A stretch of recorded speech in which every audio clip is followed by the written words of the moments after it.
ating mga viewers dyan. Good morning. Ayan,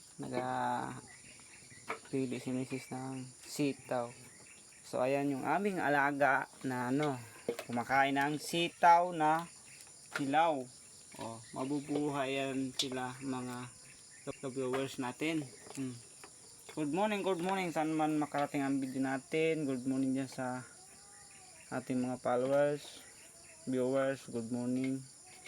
Maraming salamat sa solid na supporter ninyo. Saan man makarating ang video natin ito sa maging man ito, makarating man dyan sa ibang bansa. Good morning mga OFW natin dyan. Good morning sa inyong lahat. Ayan,